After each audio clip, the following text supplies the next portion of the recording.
You might say it all began more than 3 decades ago with the laughter of a federal government minister. Yes, Boris Brott recalls that Barbara McDougal actually laughed at him when he asked why there were no government training programs to help musicians.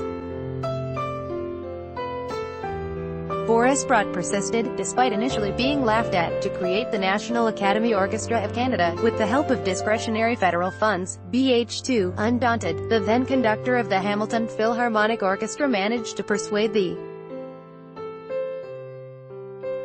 amused minister that in financing such a program she would be supporting working professionals, not people who make music for a hobby, and with the help of her discretionary funds an orchestra was born. The National Academy Orchestra of Canada has been operating for 30 years now and 2 days ago launched its 2018 season at the Burlington Performing Arts Centre with an Andrew Lloyd Webber program titled Music of the Night. Mind you, hearing a symphonic ensemble perform music from Phantom of the Opera isn't the same as seeing the musical fully staged at the Princess of Wales Theatre, but as Boris Brott recognizes, today's symphonic musician has to be versatile.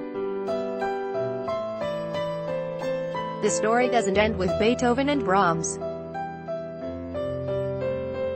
Article continued. Bellavis' argument to Barbara McDougal was that when future orchestral musicians complete their schooling they face a difficult transition into the professional world.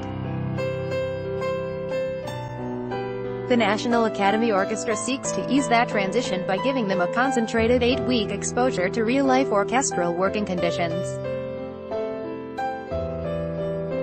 Have coaching sessions with leading orchestral players, concertmasters from the Toronto Symphony Orchestra, Los Angeles Philharmonic and Montreal Symphony Orchestra among them, share stands with their senior colleagues and prepare public concerts as part of the Boris Brott Festival of Music. The concerts take place in a number of regional centers, including Burlington, Hamilton, Ancaster and Parry Sound, where next month the orchestra takes part once again in the Festival of the Sound. I didn't realize it then, Brott recalls, but Michael Tilson Thomas and I had a similar idea at the same time. Indeed, Tilson Thomas's training orchestra in Miami Beach, the New World Symphony, is currently celebrating its 30th anniversary season. Although the New World Symphony represents a much more ambitious undertaking, with its own permanent home and a longer season, both ensembles audition players nationally and have seen their alumni take positions with an international array of orchestras. The Canadian Training Orchestra's alumni now exceed 1,500 and can be found employed in France, Mexico, Norway and Russia in addition to Canada and the United States. Since education in Canada constitutes a provincial responsibility, the orchestra's continuing federal funding depends on its role in professional development. It is not, strictly speaking, a school. And by operating in Hamilton rather than, say, Toronto, Brott & Company have kept the operation economically viable.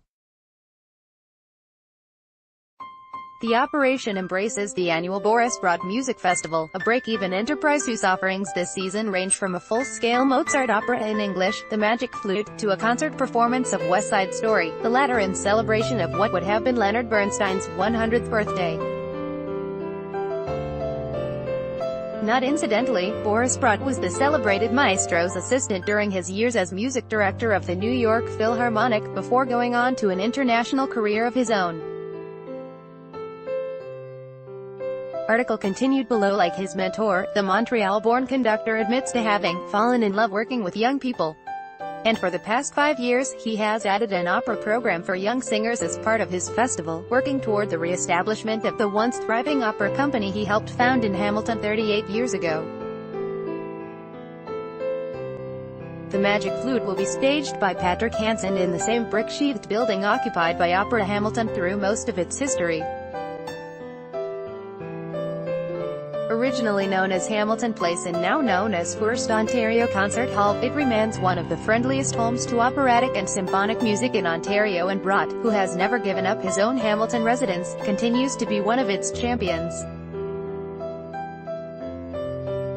now a septuagenarian and one of the country's senior men of music, the son of conductor-composer Alexander Brod and brother of cellist Dennis Brod, can look back on a long life of making music, but among the many orchestras he has conducted he retains a special connection to the one he founded, the National Academy Orchestra of Canada.